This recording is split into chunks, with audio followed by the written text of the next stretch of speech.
Ignatius Press and the Augustine Institute present The Formed Book Club. Catholic book lovers unpacking good books, chapter by chapter. If you like us, please help us by subscribing and by reviewing us on Spotify, Apple Podcasts, or wherever you might listen. And don't forget to sign up for weekly updates and study questions at formedbookclub.ignatius.com. Welcome to the Formed Book Club.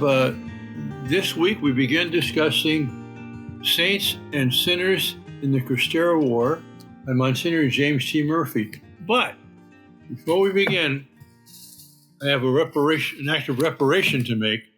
I butchered a poem by G.K. Chesterton last week, and I want to butcher it in a different way this week by trying to read it.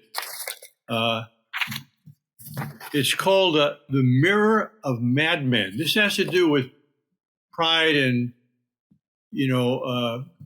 self-centeredness. So it's a short poem. And by the way, I think Chesterton is underrated as a poet. Now, I'm not a judge of poets, except I'm a judge of things that I like in poetry. And it's not just, it's kind of between limericks and, highly ornate or professional poetry. Anyway, this is called The Mirror of Madmen. He says, I dreamed a dream of heaven, white as frost, the splendid stillness of a living host, vast choirs of upturned faces, line or line. Then my blood froze, for every face was mine. Spirits with sunset plumage throng and pass, glass darkly in the sea of gold and glass. But still on every side, in every spot, I saw a million selves who saw me not. I fled to quiet wastes where on a stone, perchance I found a saint who sat alone. I came behind, he turned with slow, sweet grace, and faced me with my happy, hateful face. I cowered like one that in a tower doth bide, shut in by mirrors upon every side. Then I saw, islanded in skies blown, and silent, one that sat upon a throne. His robe was bordered with rich rose and gold, green, purple, silver, out of sunsets old. But o'er his face a great cloud edged with fire, because it covereth the world's desire. But as I gazed, a silent worshipper, methought the cloud began to faintly stir. Then I fell flat and screamed with groveling head, if thou hast any lightning, strike me dead. But spare a brow where the clean sunlight fell, the crown of a new sin that sickens hell. Let me not look aloft and see mine own feature and form upon the judgment throne. So he's seeing himself everywhere. Last stanza. Then my dream snapped, and with a heart that leapt, I saw across the tavern where I slept the sight of all my life most full of grace, a gin-damned drunkard's wan, half-witted face. Anyway, I forget the point we were making last week, but that makes it. It's good to see the other as other, and not a reflection of ourselves. So on to Saints and Sinners in the Cristero War. These first chapters, especially the first two, are mainly historical background, but I think it's very valuable background for us, especially because they're our neighbor, and secondly, they're becoming our population more and more. Mm-hmm. And thirdly, it's a chapter that none of us were taught in school. I didn't know anything about the Cristero War until I was visiting Mexico with Father Fecio, and we started to visit places that had been blown up by the government forces trying to suppress the church, and I hadn't known anything about it. And of course, the question occurs when you learn about it, I thought Mexico was a Catholic country. Right. The population majority Catholic. how can the government be persecuting Catholics?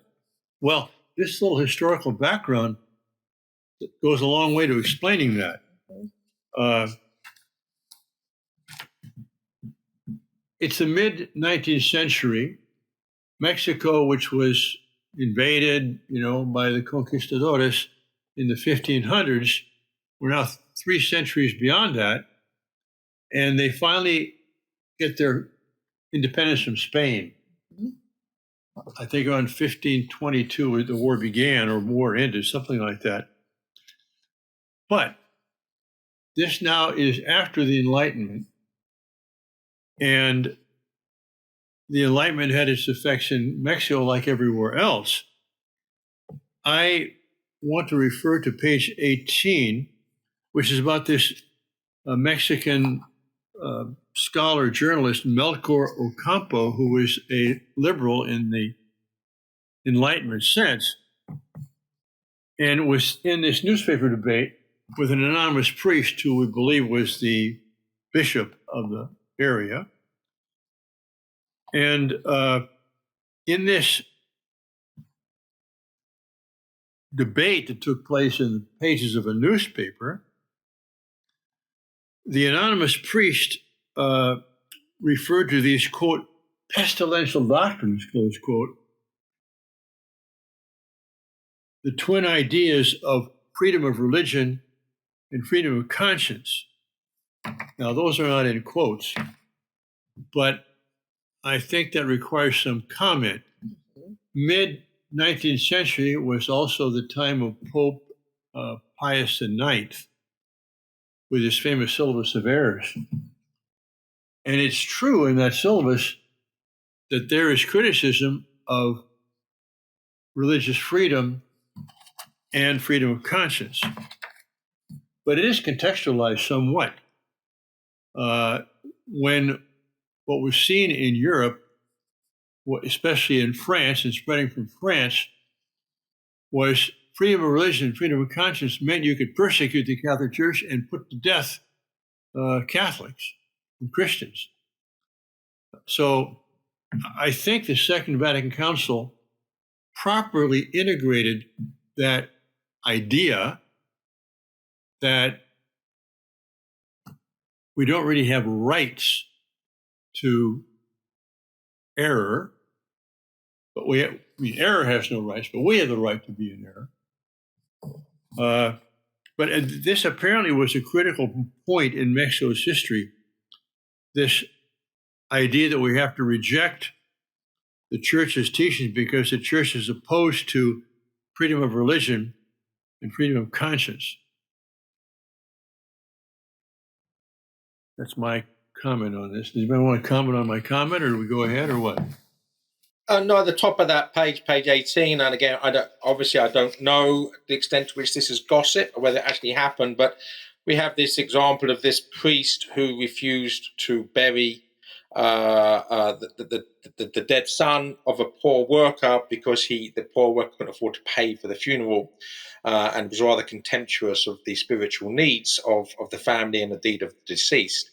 And I think that one lesson we need to learn from that, of course, is that one of the best friends of the enemies of the church are priests who cause scandal. And we see as an example here, I don't know to what extent it's gossip, I don't know to what extent this really happened, but the point is that the priests behaving in this way feed the fires of discontentment against the church, and that's a recurring feature of this war, if you like, between the mystical body of Christ and the secular world. Yes, and it comes up again in a different form when we learn how, I'm afraid I don't have my marked up copy, but when the bishops of the church in Mexico actually support the invasion of Mexico by the French in order to put on the throne a Habsburg, brother of the Austro-Hungarian emperor, make him emperor of Mexico and all this kind of thing. That's just the church setting itself up for a political backlash. And so to your point, Joseph, churchmen acting badly, unfortunately, gives the enemies of the church excuses to then persecute the church. However, we can always appeal to the higher standard by which we all are judged. Well, it wasn't right when the church did it, and it's not right when you do it either. So we either agree that there's a standard by which we're all judged, or we end up with double standards, right? Yes, as a priest, I've heard this, oh, Father, I don't go to church anymore because some priest in confession said this or that. Oh, really? I didn't become a Christian because Judas stole my purse, No, wait a minute. You can always point to a priest or bishop or even a pope doing something which is reprehensible. Yes. But that's not the Catholic Church. In total. I said something very similar this week. I can't remember who I was talking to, but someone who was scandalized by the church. And I said that you don't leave Jesus because of Judas. Simple as that. Yes, that's a very succinct way to put it. So, page 22, I had a comment there. About the Jesuits. This is by 1540. Now, remember, the Jesuits, by the middle of the 17th century, so that's the 1600s, so it's 1 century after their foundation, really. This is the middle of the page 22. By the middle of the 17th century, they were running 32 colleges and universities all over New Spain being Mexico. Well, New Spain probably at that time also included part of the continental U.S. here, but I don't think the Jesuits had any colleges here. But when they say college, by college, more like what we call a high school. But nevertheless, 32 rather major institutions. I'm proud of my past. Mm-hmm. And then later on, the first university in North America was not Harvard, established in 1636, but the Royal and Pontifical University of Mexico, established in 1551, like 80 years ahead of that. We forget some of those things. Right. I really appreciated the author giving us this history of Mexico, going back, as you say, to the conquest, and then what all European Catholicism did for Mexico. The Cristero War happened in the 20th century, because I think that's important to note, because we're going back here quite a bit. But to show this relationship between the secular and the sacred, and sometimes they are helping each other, sometimes they are too close to each other, sometimes they're the enemies of each other. And I think also the danger that we have as Catholics of find ourselves in a knee-jerk reaction, joining one side against the other on the basis that our enemy's enemies, our friends. So, on page 25 we have this, the polarization of Mexico into liberals and conservatives. Now, of course, the liberals are those who support the Enlightenment, the ideas of the French Revolution. They're secularists, generally speaking. They're enemies of the church, generally speaking. But then the so-called conservatives we have here, that with the approval of the Vatican, this is over halfway down page 25, the power sharing gave the Spanish crown the right to nominate bishops and other ecclesiastical officers, control church taxation, and give approval for the building of new churches and the establishment of diocesan boundaries. The crown could also control the number of priests coming from Europe to the New World, and could even veto the publication and execution of papal edicts in the colonies. Mm-hmm. So you have the same. No, obviously, I've just written a book about the history of the church in England. And this is exactly what the Catholics in England were fighting against from the time of Henry VIII. And here we have, if you like, this complicity on the part of the church in allowing this secular control of the church's affairs. And of course, then that's going to, again, compromise the extent to which the ordinary people see the church as impartial and spiritual, as opposed to being a political party. That's right. That's exactly right. Just a little side note, you'll often see in mission churches in the Southwest and in California that the bell towers, one of the cupolas is missing. You ever notice that? No. How sometimes one of the cupolas on the bell towers is missing? And it's because as soon as the church was finished, that's when it could be taxed by the crown. And so they deliberately left off part of the bell tower so that the building was not finished yet. So it was a way to evade taxation. But I understand the Jesuits were there. yeah. In England today, actually, you see old houses with windows that have been bricked up, and that's because of a tax about 200 years ago on windows. So people just bricked up the windows to pay less tax, and you still see the windows blocked up to these days. Yeah. So no, you're absolutely right, Joseph, that this relationship can be way too close, and then it corrupts the church, and it scandalizes the faithful, and it just leads to trouble. And it certainly led to trouble in Mexico. Yes, and I want to talk about how that was institutionalized. Page 28, the new paragraph at the bottom there. To this day, people are divided on just how anti-clerical the 1857 Constitution was. So that was the main constitution after their independence, 1857. And on page 29, about 10 lines up, the author says their aim was not to destroy the Catholic Church, that's easy liberals like Ocampo, but rather to disentangle church and state. And that sounds reasonable enough, especially following upon the United States Constitution. But then on page 31, after this War of Reform, 1858 to 1861, and that was after the Constitution, we read that description down below at the bottom of the page. Eminent liberals literally picked up axes to destroy altars, church facades, pulpits, and confessionals. Scenes out of the French Revolution were reenacted. Images of the saints were decapitated, shot full of holes, burned in public autos da fe. Church treasures were robbed, archives were plundered, police and libraries went up in flames. So that doesn't sound exactly like a group of people only interested in separating church and state. That's right.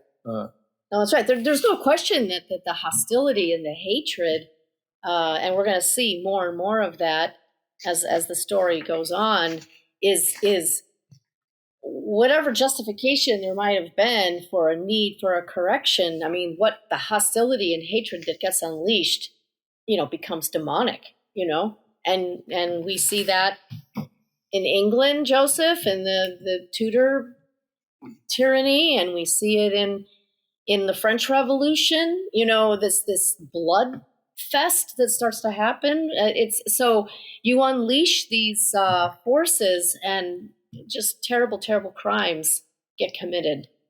And they were committed, but at least in the 19th century, there apparently was some debate whether the Constitution itself was anti-clerical or whether it's just some people taking advantage of it to try and attack the church. But on page 38 and 39, we learned that there was a president who was there for many, many years, kind of a peaceful rule, and he actually called for opposition parties.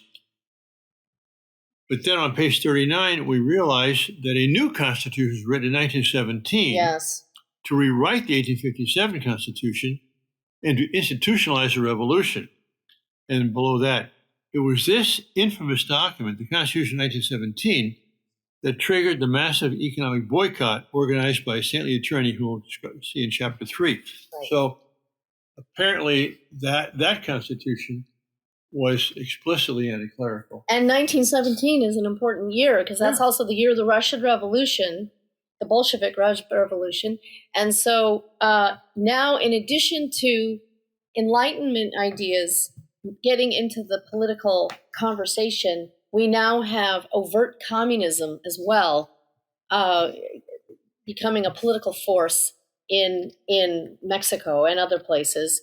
And and what I liked about that is he ends that chapter by basically alluding, which he then discusses in the next chapter, to Leo XIII's encyclical Rerum Novarum, yes, which did lay the foundation for the church's social teaching, this response to both socialism and the hedonistic capitalism, and looking this via media, this bona fide path, if you like, for social justice. And I think that helped a lot in getting people back on board with the church. The whole idea of the revolutionaries, that the church was just the right arm of reaction. Mm-hmm. And when you get something like Reverend Navarre coming out, it shows that's emphatically not the case. That's right. This is very inspiring, isn't it? How much the social teaching of the church developed in this period inspired so many young people, inspired the organization of social action, labor unions, and all these things. It's a glorious moment for the church, really, that the social teaching can inspire so much heroic activity in society for bringing about real constructive changes. But unfortunately, or maybe not unfortunately, I mean, it depends on how you look at it, the slapdown that came from the government, now the church is getting real moral and spiritual power. And in a way, that almost threatens her enemies even more. That's the irony, is that the socialists then see the church as a real enemy that has an alternative. Yes. Right? You set up the devil as the enemy, and everybody obviously going to be against the devil, and then you have somebody other than the devil giving an alternative way of doing things. You don't have to give all the power to the Communist Party. You don't have to give all the power to the state in order to get justice. On the contrary, give the power back to the people authentically, yes. right? Through private property, through producers' cooperatives, through small farms, to revitalize the power of the peasants, right? This is all of a sudden, this is an authentic alternative to the socialist option. And that's why the socialists then obviously realize that this is the enemy. Yep. And related to that, and we'll see in the next chapter on Leo XIII and the Catholic Revival, this moral power of the church coincides with the loss of the civil power, because the papal states were, turned over to Italy. That's right. In the late 19th century. But it's amazing how, at the very moment that's happening, Leo XIII is beginning the expression of the church's moral authority. So chapter 2 is Leo XIII, the Catholic Revival. You mentioned Reverend Navarre, that's in this chapter. There was actually a national Catholic party that was established in Mexico. I'm not sure what I think about Catholic parties, especially in the United States. We're not used to things like that, but you had them in Europe, or at least Christian Democrats, things like that. Right. I think it was an organic response to the rise of atheistic socialism. Mm-hmm. It was the Christian response, and there was enough groundwork, grassroots Christianity to actually make that forge part of the history of politics in Europe. I was also happy to see on page 47 at the bottom that inspired by Reverend Navarre, by Leo XIII, a Jesuit priest formed a youth association, which became extremely influential in Mexico. Right, and then this next chapter, chapter 3, where we see this lived out in the life of one particular heroic individual, this Anacleto Gonzalez Flores. Yes. I mean, what an inspiring figure, what a heroic man.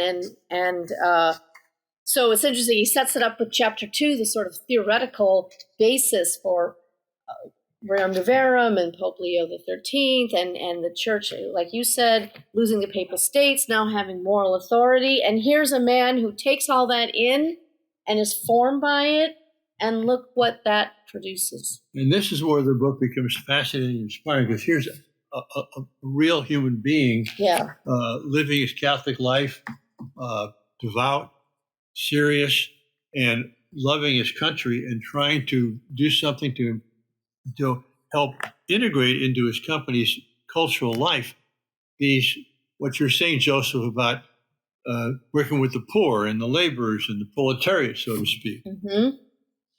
I do have one little concern, page 61, because when this struggle began and the government began to shut down certain Catholic things, at the bottom of that section on page 61, the Bishop, Francis Orozco, authorized the suspension of all public masses in the archdiocese as part of a protest. Well, I'm sorry, but I mean, who's harmed by that protest? Well, you know, we just lived through a period where the church has been shut down.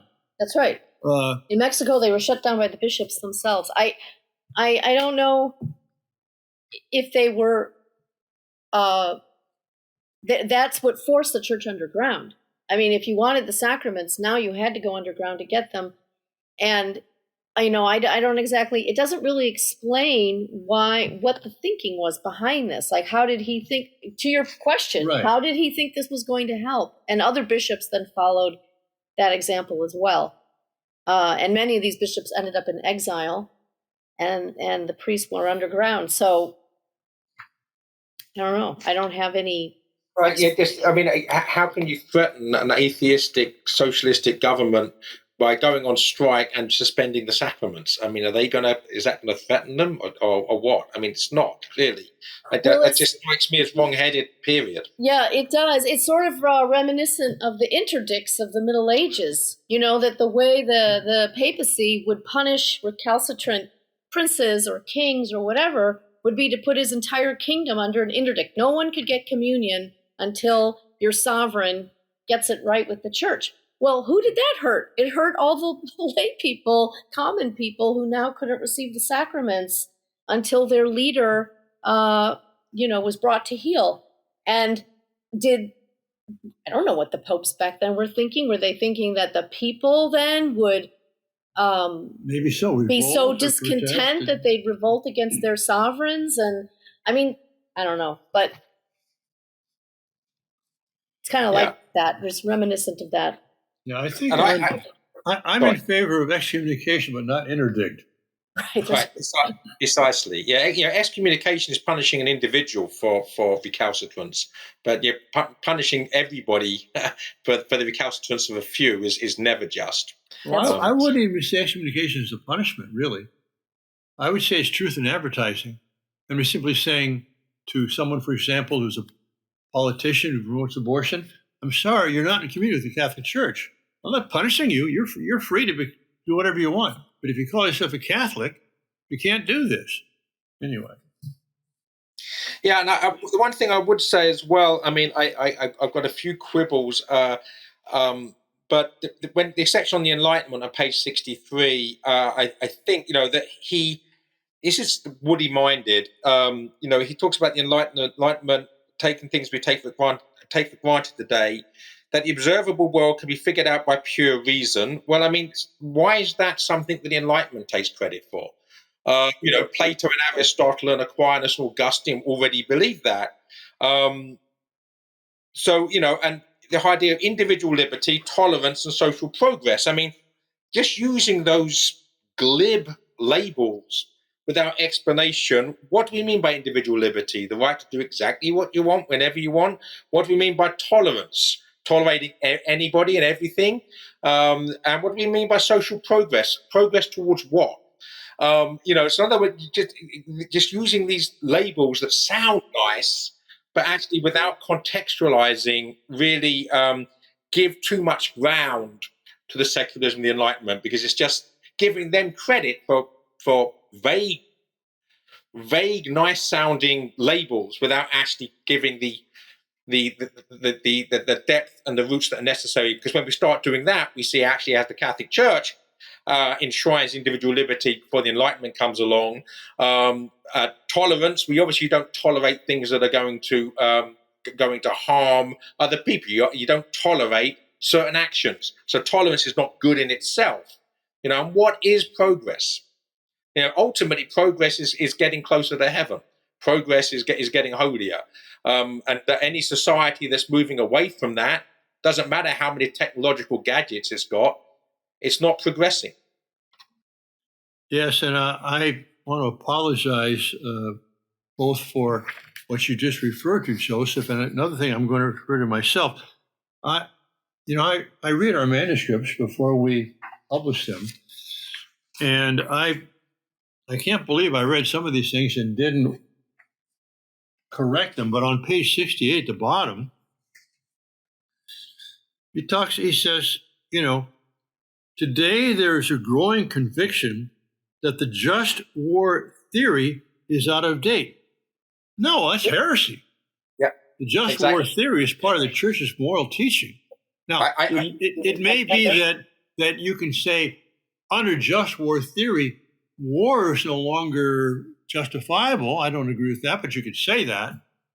And then on page 69, at the new paragraph, another argument against the just war theory. I don't want to publish a book that has arguments against the just war theory. That's a teaching of the church. Anyway, we're going to fix this in the second printing.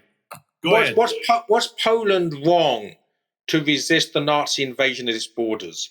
Was Great Britain wrong to fulfill its promise to come to the assistance of Poland once the Nazis invaded Poland? I mean, because once you start saying there's no such thing as a just war, what you're really saying is those with power, such as Adolf Hitler or Joseph Stalin, can do what they like because none of us have the right to resist. Well, to put the best spin on it possible, he could be saying not that the categories of just war no longer exist, but that keeping up with modern warfare, like you just said, is the theory has to keep up to date with modern warfare in terms of reapplying the theory. It's like any moral principle. You have to apply it to the current situation. Right, but the theory is not out of date. Correct. The application of it. But what he says is the theory is out of date. I know, but I know that's what he says. I spin it, but I mean, if he meant what you said, he should have said what you said. I won't disagree with you. Highlight that for a double negative. Well, a minor quibble on page 66, new paragraph at the top. Anacleto, our hero here, admired Mahatma Gandhi, who had led India to independence from Britain. Well, that was in 1947. So I've put 3 question marks after that, and I also put no with 4 exclamation marks beside the just war theory extract you mentioned. Okay, well, you're pointing out the things I also wanted to point out. However, I mean, I still think he gives a useful summary of the political, religious situation in Mexico starting in the mid 19th century, which I think is important background to understanding who these saints were and why they offered their lives. Yeah, I think he just goes off the rails a little bit from the subsection headed the Enlightenment on page 63. I think up to that it's all fine, and maybe he should have tightened his use of language in that part of the chapter. That would be what I would say. So. Good. Well, we're off to a good start. Yes. I mean, we didn't mention much about this life of this maestro, but it was certainly an inspiring life. I mean, from poverty to, doing all he did. So for next week, we will prepare by reading chapters 4 through 6 inclusive, 4, 5, and 6. And then, thank you all. God bless you all, and welcome next week to the Reformed Book Club. If you enjoyed this discussion, please help spread the word about the Reformed Book Club by subscribing to the podcast and writing a review. You can sign up for weekly updates at formedbookclub.ignatius.com.